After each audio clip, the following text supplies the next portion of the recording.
जय हिंद दोस्तों, मैं विकास अन्ना आप सभी का स्वागत करता हूं हाई एचर्स ऑनलाइन क्लासेस पर। जैसा कि आप सभी जानते हैं कि अभी इंडियन आर्मी की महू एआरओ की भर्ती चल रही है और एक दो तीन जिलों की भर्ती हो भी चुकी है। जैसा आप जानते होंगे कि अभी 21 तारीख को भर्ती हुई थी, जिसमें रतलाम वगैरह जिले थे, 2-3 जिले थे साथ में, तो इनकी भर्ती हो चुकी है। तो और महू एआरओ की जो भी 30 तारीख तक जो भर्ती चलेगी, उसमें बहुत सारे जिलों की भर्तियाँ होनी है। और आपका अगर भर्ती होगी तो आप फिजिकल देंगे, और फिजिकल के बाद आप सभी को पता है कि आपका रिटर्न है।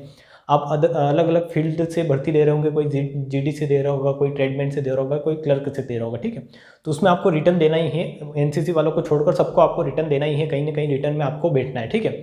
तो रिटर्न में आपको अगर बैठना है तो आपको ये है कि अगर आपकी रनिंग निकल गई है, जिन भी भाइयों की रनिंग निकली है उन सभी को पहले तो कॉन्ग्रेचुलेशन और ऑल द बेस्ट उनके एग्जाम के लिए। और एग्जाम में अगर आप बैठ रहे हो तो आप सभी को पता है कि एग्जाम में 100 नंबर का पेपर आता है। अगर आप जीडी से आपने अगर भर्ती दी है तो 100 का फिजिकल होता है और 100 का क्या होता है, रिटर्न होता है। उसके बाद अगर आप सोल्जर टेक्निकल से दे रहे हो या क्लर्क से दे रहे हो तो उसमें आपको 200 नंबर का जो पेपर होता है रिटर्न वही होता है, ठीक है।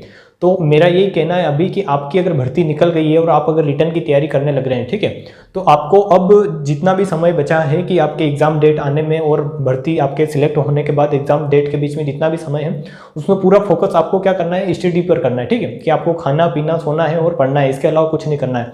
क्योंकि पिछले साल भी कई बंदे जो ऐसे हैं जो जिसने फिजिकल तो निकाला था पर रिटर्न में रह गए थे, ठीक है। तो उनको क्या करना है कि इस बार अच्छे से पढ़ना है। अगर आपका 100 का फिजिकल है तो वेल एंड गुड, आप अच्छे से प्रिपेयर करेंगे तो आपका तो 100% सिलेक्शन होना ही है। बट अगर आपका 88 का ही फिजिकल है, कि आप 88 का ही फिजिकल मार के आए हैं, तो आपको और अच्छे से तैयारी करनी पड़ेगी। क्योंकि यहाँ पर कहीं कहीं आप 10 या 12 नंबर क्या है उन बंदों से पीछे हैं जिन्होंने 100 का फिजिकल मारा है। तो इसको आपको कवर करना पड़ेगा। और अगर 10 या 12 नंबर आपको कवर करने हैं, ठीक है, 10 या 12 नंबर अगर आपको कवर करने हैं तो आपको मिनिमम एक दिन में वो जो बंदे पढ़ रहे हैं उनसे 1 या 2 घंटा तो ज़्यादा पढ़ना ही पड़ेगा, तब जाके आपके ये नंबर क्या होंगे, कवर होंगे। तो इसीलिए हम जो है मैं यहाँ से ऑनलाइन माध्यम से आपको ओनली इंडियन आर्मी के लिए, काई के लिए, स्पेशली इंडियन आर्मी के लिए मैं मैथ्स आपको पढ़ाऊंगा पूरा A to Z कि इंडियन आर्मी मैथ्स कैसे आता है, कहाँ से आता है, वो भी सभी बताऊंगा मैं अभी। बट आपको ये ठान लेना है अब कि हाँ हमें पढ़ना है, पूरा पढ़ना है। और मैं पहले आपको बता दूं कि इंडियन आर्मी का एग्जाम बहुत ईजी होता है, बहुत आसान होता है। आपने अगर बेसिक कॉन्सेप्ट अगर आपकी क्लियर है कि हाँ आपको बेसिक चीज़ें आती है तो उसमें आपका इंडियन आर्मी में सिलेक्शन 100% हो जाएगा, आपका रिटर्न निकल जाएगा, ठीक है। तो मैं आपको पहले बता देता हूँ कि आपका सिलेबस क्या होता है। क्योंकि आप किसी भी एग्जाम की तैयारी कर रहे हैं तो उस एग्जाम का आपको पहले सिलेबस पता होना चाहिए, ठीक है। क्योंकि 1 या 2 महीना बचा है आपके पास और अब आपको ऐसे रटना नहीं है चीज़ों को, अब आपको स्मार्ट स्टडी करनी है। आपको सिलेबस लेके चलना है, उसी सिलेबस के अंदर पढ़ना है। बाहर की चीज़ें अगर दूसरी चीज़ें पढ़ने में लगोगे आप कि आप पढ़ रहे हो, जैसे कि आपके इंडियन आर्मी में बिल्कुल बेसिक चीज़ आती है, मैं पहले से बता रहा हूँ, बहुत इजी एग्जाम होता है, बेसिक चीज़ें पूछता है। और आप हाई लेवल की चीज़ें अगर पढ़ने लग रहे हो तो आप कहीं कहीं अपना टाइम वेस्ट कर रहे हो, ठीक है। तो मैं उसी तरीके से आपको जो मैं मैथ्स पढ़ाऊंगा, आपको पूरा मैथ्स उसी तरीके से पढ़ाऊंगा जो इंडियन आर्मी में आ सकता है, या मतलब पिछले कुछ दिनों में जैसे एग्जाम हुए पिछले, तो उनमें जिस प्रकार के पेपर बने हैं उसी पर बेस्ड हम पूरी स्टडी करेंगे। कि इससे अगर आपके जो लेवल है एग्जाम का, मीन्स आपका लेवल अगर मान लो कि एग्जाम में आपके अपन पढ़ रहे हैं परसेंटेज, तो परसेंटेज के 2-4 ही बेसिक फंडे हैं जो आपके एग्जाम में आ रहे थे, वही पढ़ेंगे, ज़्यादा चीज़ें नहीं पढ़ेंगे अपन। इसीलिए आपको पूरा फोकस्ड रहना है और एक स्मार्ट स्टडी करना है। तो आप अपने सिलेबस को निकाले, सिलेबस को पढ़े अच्छे से, उसको एक दिन लगाए भले आराम से, और सिलेबस को अच्छे से निकाले, उसको पढ़े कि कौन कौन से टॉपिक पूछे जा रहे हैं और उन्हीं पर बेस्ड स्टडी करें, ठीक है। तो मैं आज आपको ये बताने वाला हूँ कि आपका सिलेबस क्या होता है। अगर आप एग्जाम देने जा रहे हैं इंडियन आर्मी की तो आपका सिलेबस क्या होता है। कि अगर आप मैं जीडी से ही बताता हूं कि अगर आप आर्मी जीडी की अगर एग्जाम दे रहे हैं, कि आर्मी जीडी की एग्जाम दे रहे हैं तो आपको पता है कि जीडी की अगर एग्जाम दे रहे हैं तो इसमें 100 का तो क्या होता है, 100 का फिजिकल होता है, ठीक है। 100 का फिजिकल होता है और 100 का ही क्या होता है, रिटर्न होता है आपका, ठीक है। ये दोनों मिलाकर कितने होते हैं, 200। इसमें आप 100 में से 100 भी ला सकते हो, और किसी बंदे के होते हैं ये 88 होते हैं। तो इनको इनके मुकाबले ज़्यादा मेहनत करने की जरूरत है, ठीक है, 88 वालों को। और मैंने बताया क्यों कि इनका कहीं ना कहीं अगर ये 5-6 क्वेश्चन कम भी करके आते हैं तो इनका काम चल जाएगा, पर आपको पूरी फोकस्ड स्टडी करनी है अगर आपका 88 का ही फिजिकल है। और एक चीज़ और मैं बता देता हूँ कि कई बंदे क्या होते हैं कि उनका एक चीज़ होती है कि हमने तो फिजिकल निकाल दिया, रिटर्न निकले या नहीं निकले अपने कोई लेना देना नहीं है, हमने फिजिकल निकाल दिया मतलब अपन कहीं कहीं ये कह सकते हैं कि फिजिकल निकल गया। बट मैं ये बोल रहा हूँ कि अगर आपने फिजिकल के लिए इतनी मेहनत की है तो आप अपना समय व्यर्थ ना करें और मतलब रिटर्न भी निकालें और कहीं ना कहीं वर्दी लेकर ही किसी को बताएं कि हाँ मैंने ये पूरा ही काम किया, ठीक है। क्योंकि फिजिकल निकालना मेरे को पता है कि इंडियन आर्मी में फिजिकल निकालना बहुत बड़ी बात होती है कि आपने हाँ मतलब अच्छे लेवल का फिजिकल होता है इंडियन आर्मी का। अगर आपने सबसे अच्छे लेवल का अगर फिजिकल इंडिया में देखा जाए तो इंडियन आर्मी का ही होता है, ठीक है। तो वो निकाला है आपने, बहुत अच्छा किया है। बट अगर आप रिटर्न भी अच्छे से पढ़ के अगर निकालते हैं तो ये आपके लिए बहुत अच्छा होगा। वरना अगर आप रिटर्न अच्छे से नहीं पढ़ते हैं तो 100 फिजिकल वाले भी रह जाते हैं, और एग्जाम में रहे हैं कई बार 100 फिजिकल वाले भी रह जाते हैं, ठीक है। तो आपको फोकस्ड स्टडी करनी है और एक प्लानिंग के साथ स्टडी करनी है, ठीक है। तो आज मैं आपको पहले तो सिलेबस बता देता हूँ, और सिलेबस में मैं जो पढ़ाऊंगा आपको वो मैं बताऊंगा कि मैं क्या क्या आपका कवर करवाने वाला हूँ, ठीक है। तो सिलेबस में आपके अगर जीडी का सिलेबस देखें तो मैंने बताया आपको 100 नंबर का पेपर होता है, और 100 नंबर के पेपर में आपके कितने क्वेश्चन आते हैं, 50 क्वेश्चन आते हैं, ठीक है।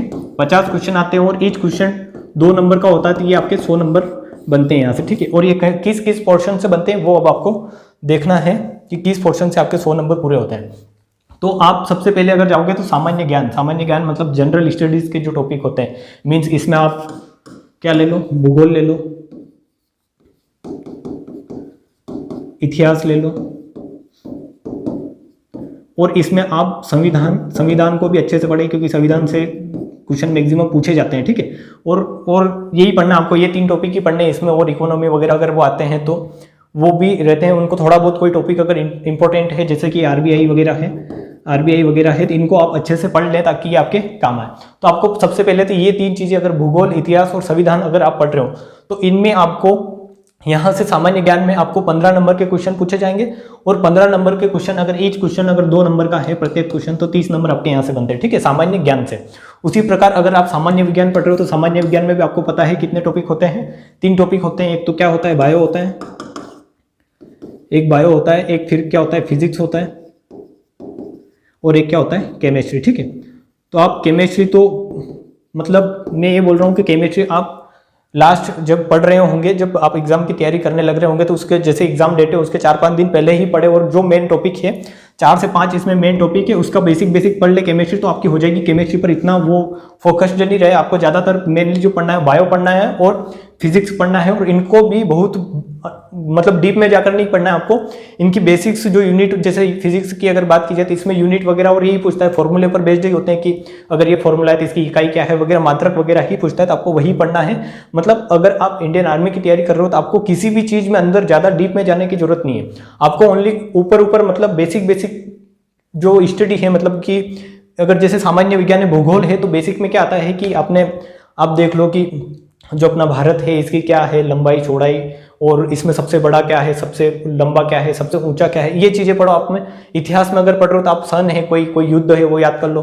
और इतिहास अगर आप पढ़ रहे हो तो जैसे महात्मा गांधी के बारे में जरूर पढ़ के जाएं आप, महात्मा गांधी के जो बुक्स वगैरह है, इन्होंने जो आंदोलन वगैरह किए हैं ये जरूर करके जाएं, मतलब मॉडर्न हिस्ट्री आप अच्छे से पढ़े, ठीक है।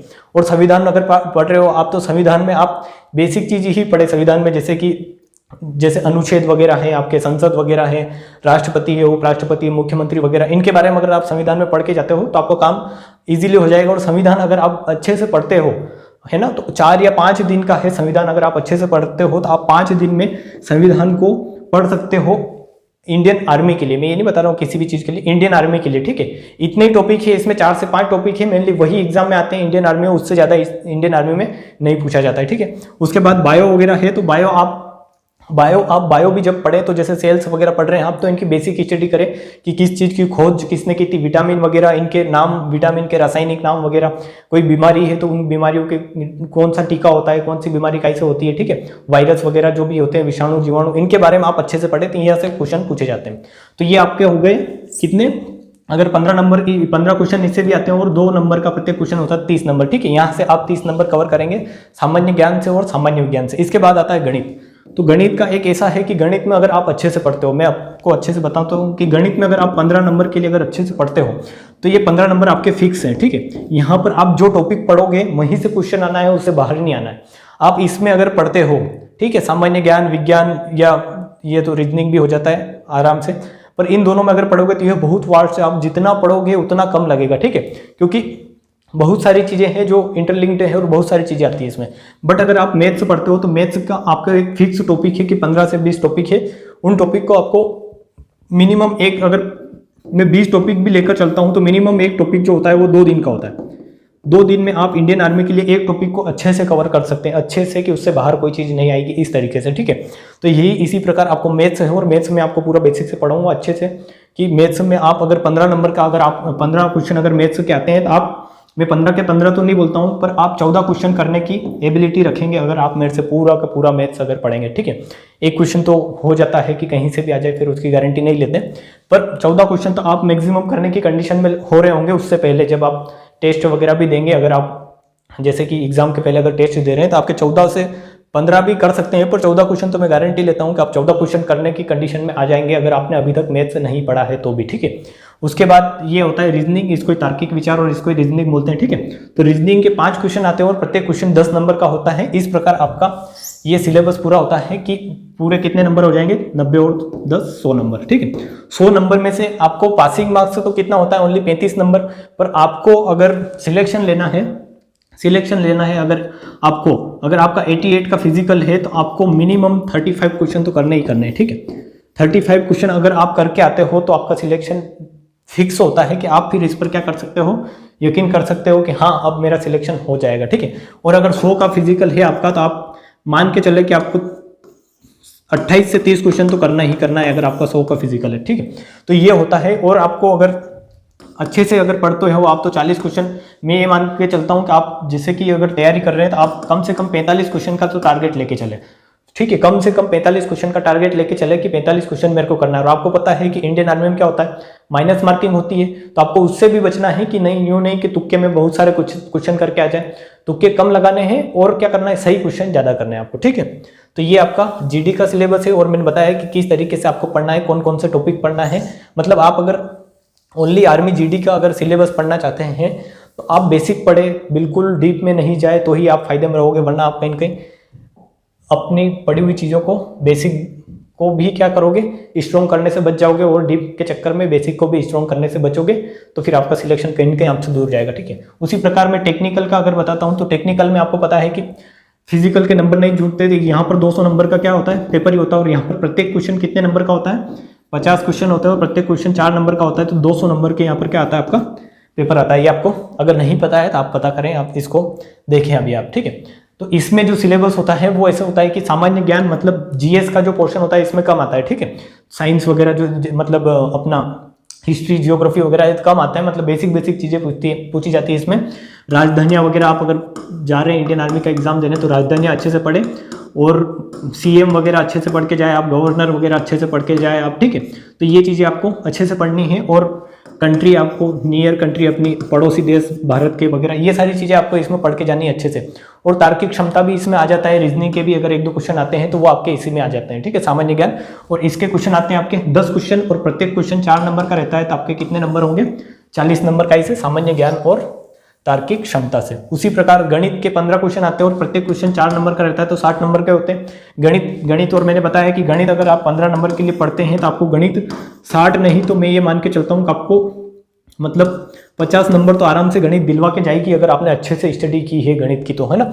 आप इस गणित में 60 में से 60 नंबर भी ला सकते हैं अगर आप गणित अच्छे से पढ़ सकते हैं। बाकी इन सब्जेक्ट में कोई वो नहीं है फिक्स कि कहाँ से पूछ लिया जाए, ठीक है। उसी प्रकार आप फिजिक्स और केमिस्ट्री, फिजिक्स के 15 क्वेश्चन आते हैं और केमिस्ट्री के 10 क्वेश्चन ही आते हैं, तो केमिस्ट्री को थोड़ा कम तवज्जो दें और फिजिक्स को अच्छे से पढ़ें कि फिजिक्स में अगर कहीं से भी क्वेश्चन आता है तो आप करने की कंडीशन में रहे। और इसी में टेक्निकल में भी फिजिक्स इतना अच्छा नहीं पूछा जाता है कि बहुत खतरनाक वाला फिजिक्स पूछा जाता है। आप अगर पढ़ रहे तो आप बेसिक ही पढ़ें कि बेसिक फिजिक्स पढ़ ले, थोड़ा जीडी से अगर पढ़ रहे हैं तो उससे थोड़ा अच्छा फिजिक्स इसमें आता है, अपन ही मान सकते हैं, ठीक है। और रसायन शास्त्र से, जैसे केमिस्ट्री बोलते हैं इसको, इससे 10 क्वेश्चन आते हैं और प्रत्येक क्वेश्चन 4 नंबर का, तो यहाँ से भी 40 नंबर। इस प्रकार के आपके कितने नंबर बनेंगे, 200 नंबर, ठीक है। और 200 नंबर में मैं आपको जो गणित के होते हैं, जो जीडी में जो गणित आती है,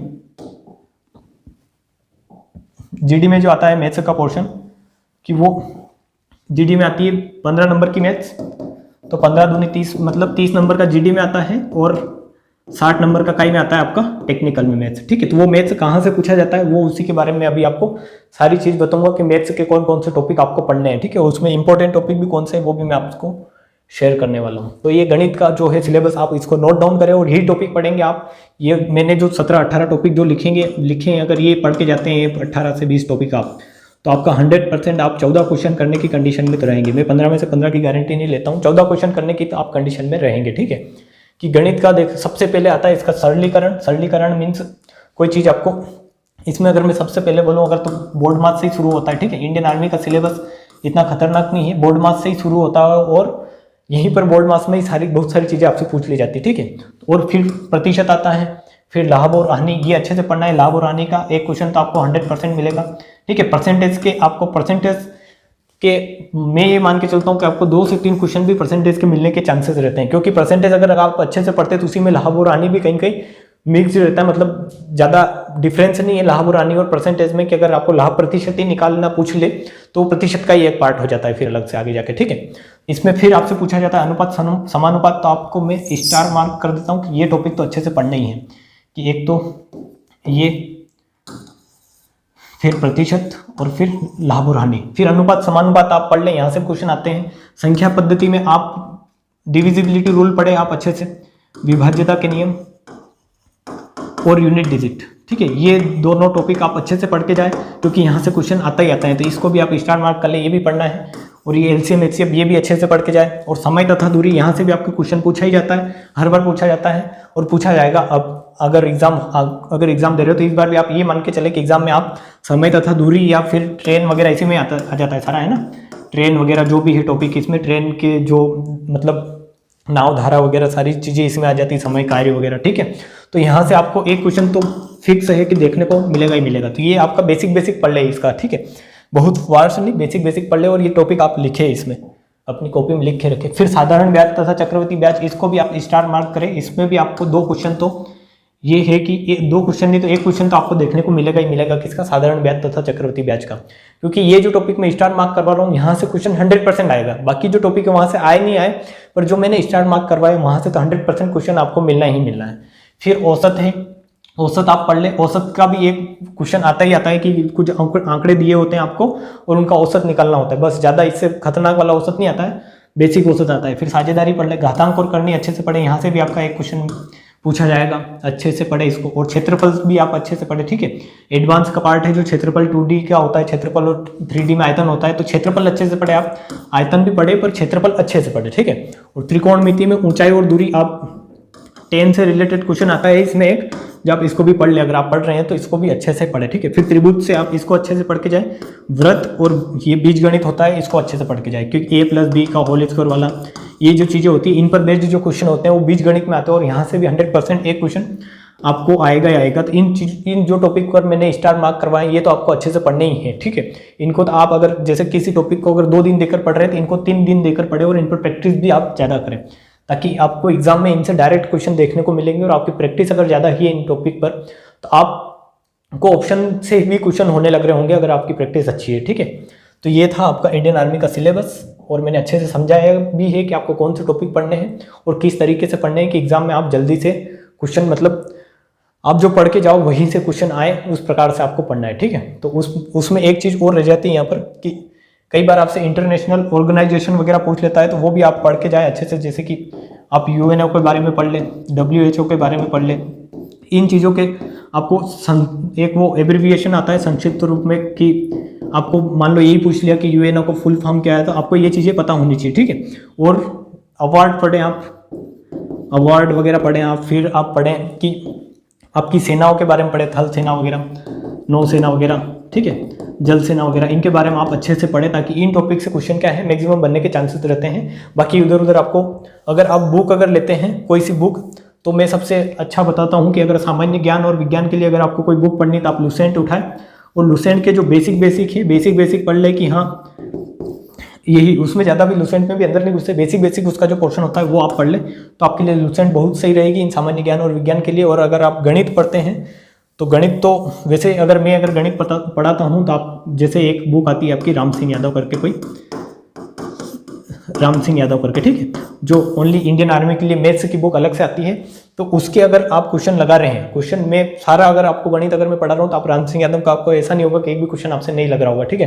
तो आप अगर मैथ से गणित पढ़ते हैं तो आपको इस बुक की जरूरत नहीं है, बट अगर आप प्रैक्टिस के लिए लाना चाहते हैं तो राम सिंह यादव बुक पढ़े और दूसरी बुक के हाथ भी नहीं लगाए आप, तो आपका मैथ से भी हो जाएगा, ठीक है। और हम भी आपको प्रैक्टिस करवाएंगे बहुत अच्छे से। अगर मैं मैथ से पूरा पढ़ाऊंगा तो मैं प्रैक्टिस भी उस पर करवाऊंगा कि आपको अच्छे से प्रैक्टिस करवाई जाए, ताकि आपका क्या हो, बेस भी स्ट्रांग हो जाए और आप अगर एग्जाम देने जा रहे हैं तो आपको एक अंदर से क्या हो, कॉन्फिडेंस हो। तो आपके जितने भी साथी जिसने रनिंग निकाली है और जिनका अभी एग्ज़ाम है उन तक वीडियो शेयर करें। और मैं इसमें आपको मैंने बताया कि आपको अगर पढ़ना है तो मैं पूरा 30 नंबर का आपका लेके चलूँगा कि 30 नंबर आपके जो गणित के आते हैं, और अगर आप टेक्निकल का देते हैं तो उसमें 60 नंबर की जो मैथ्स आती है, ठीक है, ये मैं पूरी आपको आपके एग्ज़ाम के पहले कंप्लीट करवाऊँगा। और ये जो रीजनिंग का पार्ट है आपका, रीजनिंग का पार्ट ये भी मतलब 10 नंबर, ये मान के चले तो 40 नंबर आपके, अगर आप हमसे जुड़ते हैं तो आपके 40 नंबर यहाँ पर कंप्लीट होने वाले हैं, ठीक है। तो आप ज़्यादा से ज़्यादा आपके जितने भी फ्रेंड्स हैं जो एग्ज़ाम देने वाले हैं उनको हमसे जोड़ें, और हमसे अगर पढ़ेंगे आपको तो आपको मज़ा आएगा। मैं 100% बोल रहा हूँ कि आपको पूरा बेसिक से मैं पढ़ाऊंगा, क्योंकि इंडियन आर्मी का मतलब ही ये एग्ज़ाम दे रहे हैं तो बिल्कुल बेसिक्स क्लियर होने चाहिए आपके। अगर आप बेसिक क्लियर हैं तो आप एग्ज़ाम निकाल देंगे, वरना आप डीप के चक्कर में जाएंगे तो ऐसे क्वेश्चन वो पूछे ही जाते हैं बहुत हार्ड, ठीक है। बहुत इजी क्वेश्चन पूछे जाते हैं, मॉडरेट भी नहीं पूछे जाते हैं, बहुत इजी क्वेश्चन पूछे जाते हैं। तो आपको उन्हीं पर अगर आपको ईजी अगर जैसे आपका बेसिक क्लियर है तो बेसिक पर और वर्क करेंगे तो आपका टाइमिंग भी क्या होगा, आपका मतलब आपका टाइमिंग भी कवर होगा, ठीक है। तो आप सिलेबस आपने देखा है, इस सिलेबस के अकॉर्डिंग पढ़े अच्छे से। मैथ्स का सिलेबस भी मैंने बताया क्या क्या है, उसमें क्या क्या पढ़ना है अपन को। तो आप हमसे जुड़े और अच्छे से प्रैक्टिस करें, और फिर आपकी मेहनत है कि आप किस प्रकार से मेहनत करते हैं। मैं तो यही बोलता हूँ कि अगर आप इंडियन आर्मी का एग्ज़ाम देने जा रहे हैं तभी आपके जितने भी 1 या 2 महीना मिलता है आपको, आप इसमें सिर्फ आपका यही काम होना चाहिए कि पढ़ना, खाना पीना, पढ़ना सोना, बस यही। इसके अलावा कुछ फालतू चीज़ों में ध्यान नहीं दें। सबसे ज़्यादा अगर आपके लिए अभी इंपॉर्टेंट है पढ़ना है, ठीक है। तो मैं इसी के साथ आज का वीडियो यही समाप्त करता हूँ। जल्द ही मैं आपके लेक्चर जो है आपको अपलोड करने लग जाऊँगा, मतलब आपको लेक्चर मिलने लग जाएंगे मैथ्स के। तो आप अगर इंडियन आर्मी की तैयारी कर रहे हैं तो कमेंट बॉक्स में मेरे को कमेंट करके जरूर बताएं, ताकि अगर मैं पढ़ाना शुरू करूँ तो मेरे को भी लगे हाँ कितने बंदे जो हैं वो इंडियन आर्मी की तैयारी कर रहे हैं, ठीक है। तो इसी के साथ जय हिंद, जय भारत।